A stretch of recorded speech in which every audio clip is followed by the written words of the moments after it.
She Unnames Them by Ursula LeGuin. Most of them accepted namelessness with the perfect indifference with which they had so long accepted and ignored their names. Whales and dolphins, seals and sea otters consented with particular grace and alacrity, sliding into anonymity as into their element. A faction of yaks, however, protested.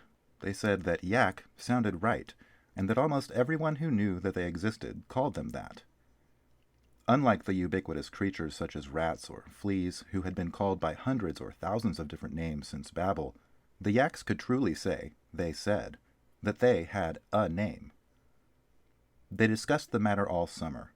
The councils of the elderly females finally agreed that though the name might be useful to others, it was so redundant from the yak point of view that they never spoke it themselves, and hence might as well dispense with it. After they presented the arguments in this light to their bulls, a full consensus was delayed only by the onset of severe early blizzards. Soon after the beginning of the thaw, their agreement was reached, and the designation yak was returned to the donor.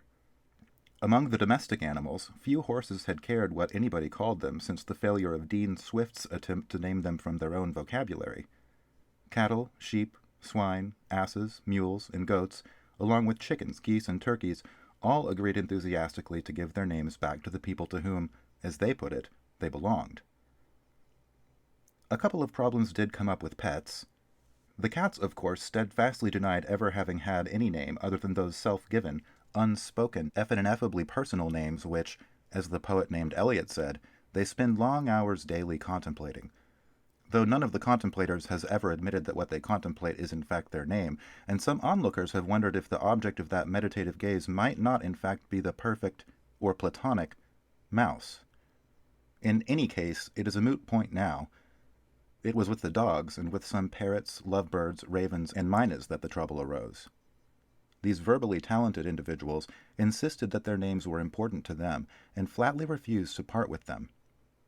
But as soon as they understood that the issue was precisely one of individual choice, and that anybody who wanted to be called Rover or Frou-Frou or Polly, or even Bertie in the personal sense, was perfectly free to do so, not one of them had the least objection to parting with the lowercase, or as regards German creatures, uppercase, generic appellations, poodle, parrot, dog, or bird, and all the Linnaean qualifiers that had trailed along behind them for 200 years like tin cans tied to a tail. The insects parted with their names in vast clouds and swarms of ephemeral syllables buzzing and stinging and humming and flitting and crawling and tunneling away.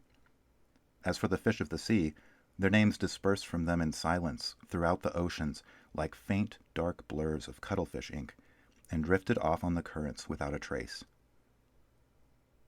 None were left now to unname, and yet how close I felt to them when I saw one of them swim or fly or trot or crawl across my way or over my skin or stalk me in the night or go along beside me for a while in the day.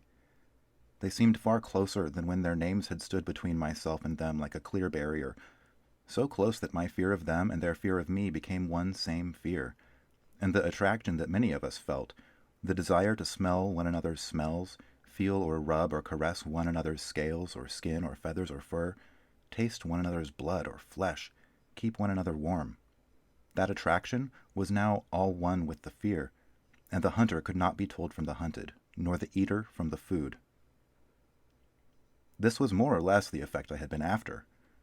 It was somewhat more powerful than I had anticipated, but I could not now, in all conscience, make an exception for myself. I resolutely put anxiety away, went to Adam and said, "You and your father lent me this. Gave it to me, actually. It's been really useful, but it doesn't exactly seem to fit very well lately. But thanks very much. It's really been very useful." It is hard to give back a gift without sounding peevish or ungrateful, and I did not want to leave him with that impression of me. He was not paying much attention as it happened, and said only, "Put it down over there, okay?" and went on with what he was doing. One of my reasons for doing what I did was that talk was getting us nowhere, but all the same I felt a little let down. I had been prepared to defend my decision, and I thought that perhaps when he did notice, he might be upset and want to talk.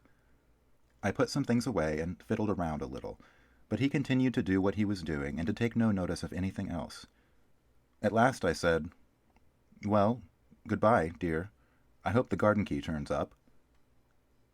He was fitting parts together and said without looking around, Okay, fine, dear. When's dinner? I'm not sure, I said. I'm going now. With the... I hesitated, and finally said, with them, you know, and went on. In fact, I had only just then realized how hard it would have been to explain myself. I could not chatter away as I used to, taking it all for granted. My words now must be as slow, as new, as single, as tentative as the steps I took going down the path away from the house, between the dark branch, tall dancers, motionless against the winter shining.